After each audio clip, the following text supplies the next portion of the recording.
E aí, tudo bem? Eu sou Júnior Barreto, advogado. Eu sou a Gabriela, advogada. E olha, hoje o tema tá muito legal. Se você já viu aí na thumbnail, vamos comentar o caso do primo rico. Será que a escolha do relacionamento dele, do regime de casamento, de fato é a grande prova inequívoca que o amor dele, inclusive, chegou no ramo jurídico e que o jurídico, de fato, aprova que esse amor é verdadeiro, porque foram as falas que eles utilizaram aí, ou ela utilizou, não foi pra dizer que... E é uma fala bem comum. Exatamente. Justamente por ser comum, não pelo fato de ser primo rico, a gente resolveu gravar um vídeo para falar sobre os regimes de casamento da forma mais descontraída possível e mais simples possível. A doutora tá aqui para facilitar esse intercâmbio de informação entre vocês. Então, simbora, vamos pro vídeo, vamos falar aí. O que aconteceu, doutora? Me conta o que aconteceu, doutora. Você é a expert desses assuntos aí da internautas, das notícias. Então, saiu uma notícia num podcast de que a Mayra Carne, esposa... Não, é esposa, na verdade. É noiva, né? Noiva, exatamente. Futura esposa. Futura esposa. Só uma pausa no vídeo aqui rapidinho. Quando a gente gravou esse vídeo, o primo rico ainda não tinha casado. Então, foi uma semaninha depois que esse vídeo saiu, ele já estava casado, já tinha ocorrido ali a cerimônia. Mas, independente, o assunto não vai mudar, porque a ideia é explicar sobre o regime de casamento. Então, vai aí, segue o vídeo. Aproveita, curte, comenta e compartilha, não esquecem. O primo rico, muito conhecido, né, no mundo de investimento.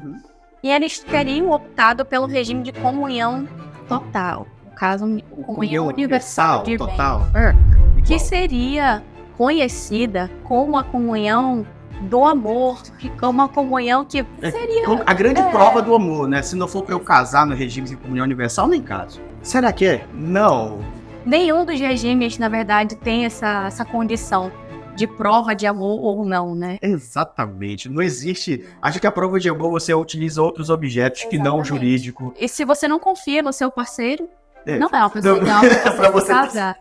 Certamente. Então, da comunhão universal, a gente percebe que ela tem alguns requisitos que o regime já traz consigo. E aí, na maioria das vezes, quando a pessoa vai casar, aos que não observam o regime, sempre cabe o mais comum que a gente ainda vai comentar. Mas aos que adotam, imaginando que, juridicamente, tem uma grande prova de amor, estão deveras equivocados. No regime de comunhão universal, o casal, a meeira, o meieiro, que quer dizer que aquele que participa na metade, no meio, então, no falecimento de um ou de outro, o que acontece? Um participa a metade, mas se não houver descendentes, se não houver filhos, não participa como herdeiro.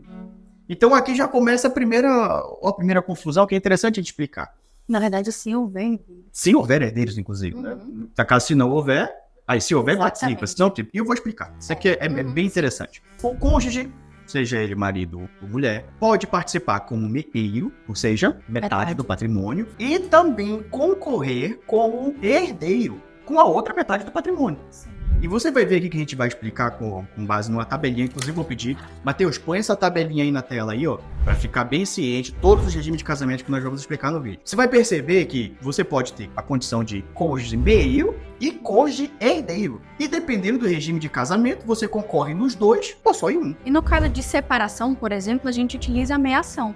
Exatamente. E como foi dito, né, e como é dito bastante, que se você me ama, a gente vai casar em comunhão universal, porque a gente nunca vai se separar. Funciona, porque assim, as pessoas pensam que o casamento ele se dilui apenas com o divórcio. Exatamente. Mas esquecem que morrem. E se morrer, fica como? Exatamente. Se vocês, ainda assim, decidirem casar com comunhão universal, tiverem filhos, você só vai ser meeira, a metade de tudo que foi conquistado, e o resto vai ficar para os herdeiros, ou seja, você não concorre como herdeira. Então olha só como a aparência de uma comunhão universal dá uma conotação assim de algo muito expansivo. Mas se tiver herdeiros, e eu acho que aí é a grande prova do amor de um casal, constituição de filhos. Exatamente.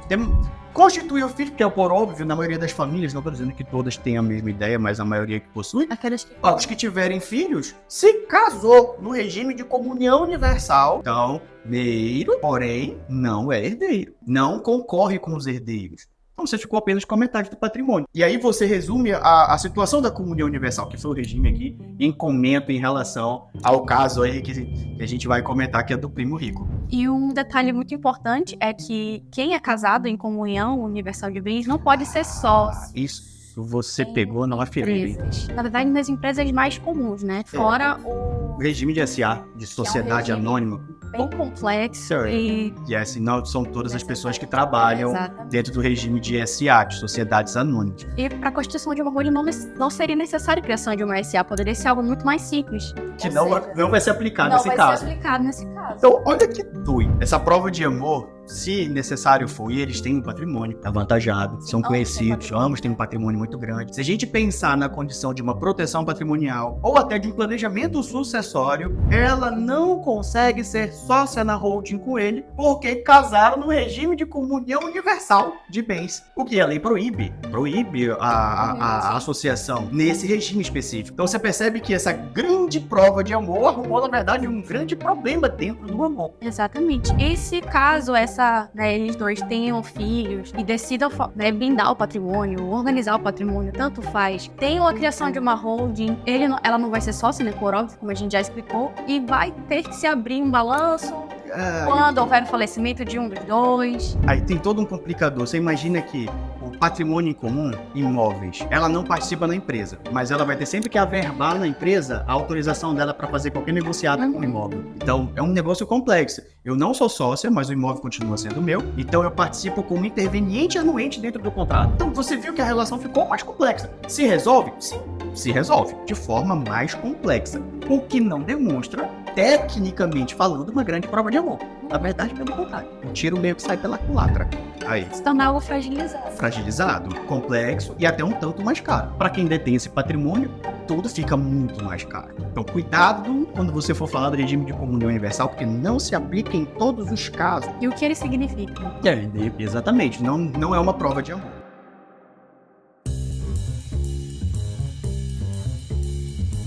O segundo regime é o de comunhão parcial. Esse daí é o comum. Chegou no cartório, tu não sabe o que tu vai fazer, tu só quer casar. Tu pede o quê? Coloca aquele lá. Tipo assim, no silêncio, esse vai ser o regime que você vai casar. Vocês adotaram algum? Não sei. Qual é que a gente põe? Eu ponho. Aí o cartório mesmo escolhe pra você. Parcial. E no parcial, é muito simples a explicação. Naquilo que da data do casamento em diante foi constituído, foi comprado, foi adquirido, construído junto com o casal, é do casal. E daquilo que foi feito antes do casamento é particular. Só que aqui tem um detalhe. Dos bens particulares, o cônjuge é herdeiro. Olha que legal. Muita gente não sabe essa informação, ou se não houver descendente. Exatamente. Havendo ou não, qualquer tipo de herdeiro ou descendente, o cônjuge é herdeiro. Então, além de meeiro, lembra da explicação? Metade aqui. Peraí que eu saí da câmera aqui, né? Meeiro. Matheus, coloca 50% aqui. E como herdeiro, outro 50% aqui, Matheus. Você tem o patrimônio somado 100%. Então, nesse regime, você concorre nos dois. Óbvio, tem um regramento aqui na quantidade de filho que você reserva um quarto. Acho que não é objeto desse vídeo, vai ficar um pouco complexo.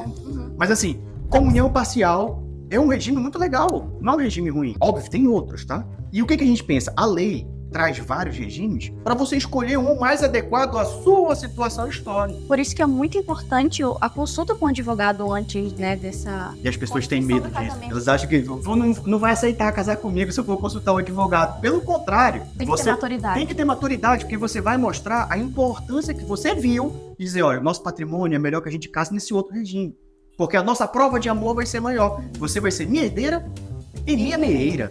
Olha, é um outro regime que funciona muito bem. Exatamente. E prova até a vontade de querer construir uma família consolidada, organizada, principalmente questão de patrimônio. Exatamente. Na eventual falta de algum dos dois, você tem a família está protegida. E aí, aqui a gente tem a condição de ser sócio. Então, se a gente pensar, vamos construir um sistema empresarial de defesa do patrimônio, organização patrimonial, sucessão, enfim, você consegue ter o seu cônjuge como sócio. E no primeiro, na comunhão universal, a gente já explicou, não existe essa condição. Então é fundamental, que a doutora falou, você consultar um advogado. Por mais que isso não seja a cultura do brasileiro, porque tem essa afronta acerca do relacionamento. Mas é importante você consultar um profissional que tenha tato para cuidar disso, assim como a gente está tendo bom cuidado de fazer esse vídeo para trazer essa informação, para você ter certeza do que você está fazendo. E fazer da melhor forma, com a opção mais correta.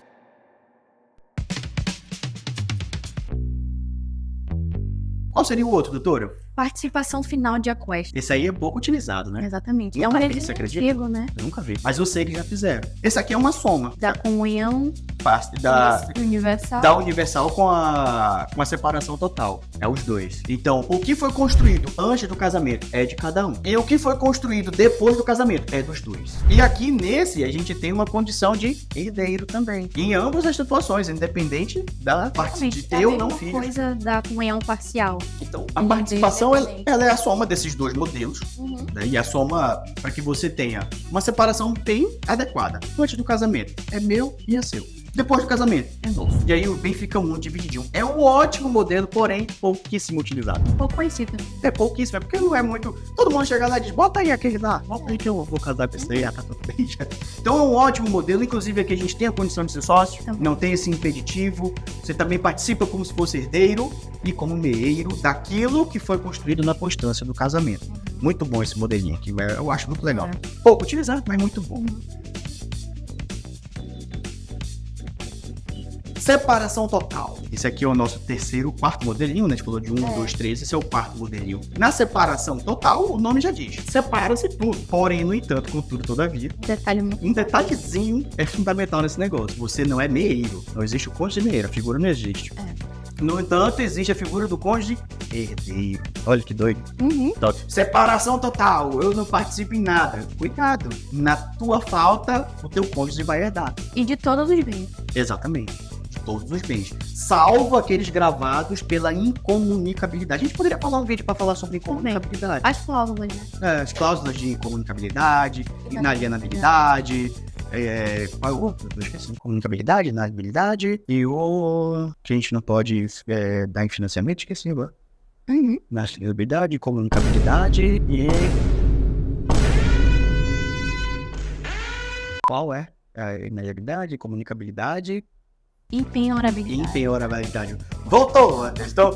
Salvo os bens gravados pelas cláusulas de incomunicabilidade, inalienabilidade e impenhorabilidade. Nossa, mano. E olha que eu falei desse negócio hoje pela manhã. E a gente tem um curso sobre isso, então... Vai estar fazendo... Estamos repaginando o curso, tem pós, muita coisa. Enfim, essas cláusulas, de fato, salvo se os bens estiverem gravados pela incomunicabilidade, é uma dessas cláusulas aqui, aí de fato ele não vai herdar, salvo se, ou seja, tem que ter antes um contrato, teria que ter havido uma organização, que a gente faz bastante isso aqui, e a falta de a gente faz tanto esse negócio, esquece o nome, de ter isso gravadinho lá, aí não participa.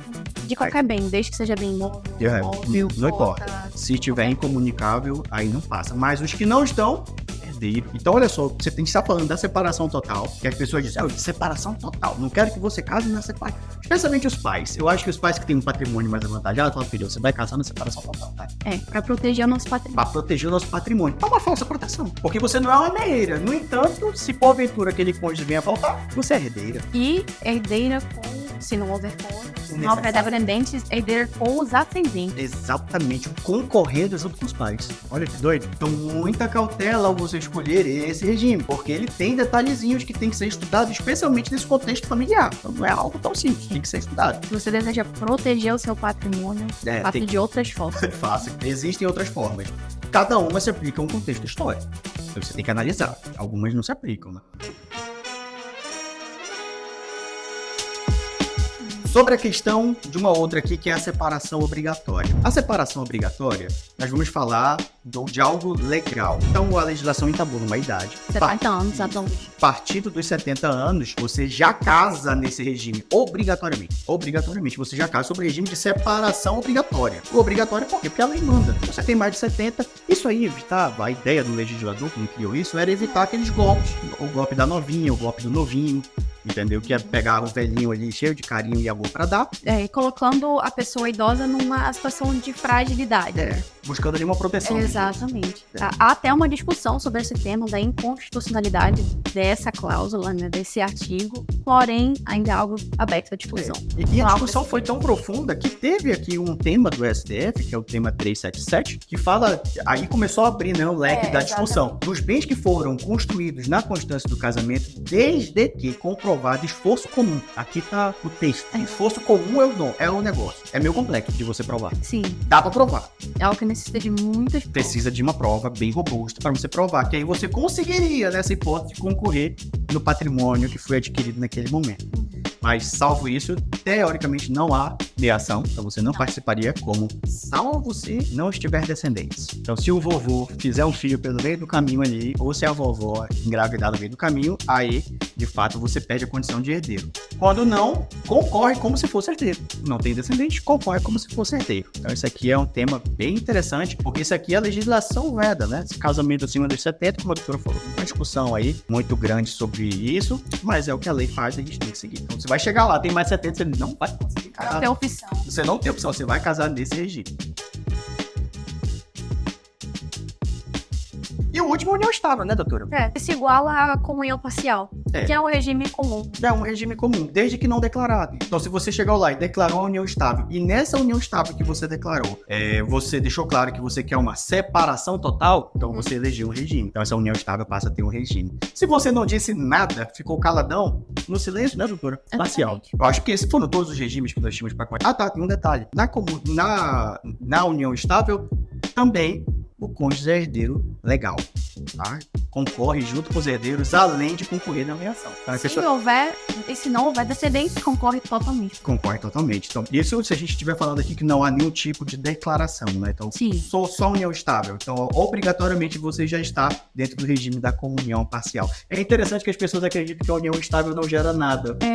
Pelo contrário, gera, tá? Gera bastante.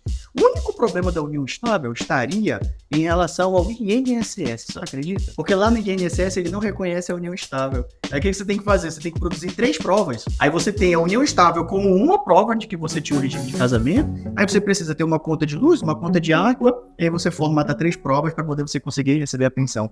Só isso. De resto, ou seja, segue também, muito particular. consulte um advogado, escolha seu regime, casa propriamente dito, evita muitos problemas. Evita, avalia, porque a lei justamente dá todas essas opções de regime para evitar com que você tenha problema. Só que as pessoas não buscam isso. Elas estão ali emaranhadas pelo casamento, pelo relacionamento. Eventual morte, né? Se não houver esse registro dessa união estável. É tão complexo. Pedido de reconhecimento de união estável. É algo possível, óbvio.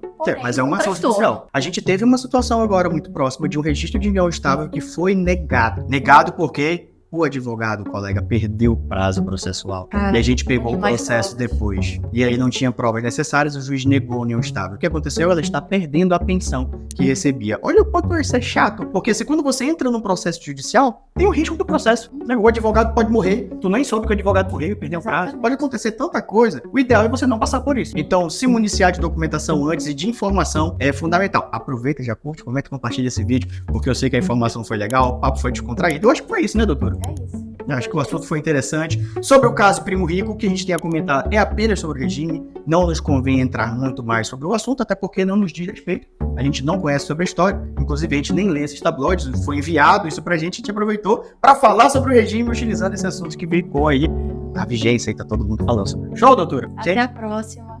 Tchau, tchau. Ele é tipo... você tá gravando, né? Meu Deus. Tá gravando. Vai ficar nos erros desse vídeo. Matheus põe nos erros desse vídeo. Pra quem não sabe, o Diego é o namorado da doutora. E ele é da cor desse papel aqui, assim, se não for mais branco que esse papel. Parece um vampiro, Diego.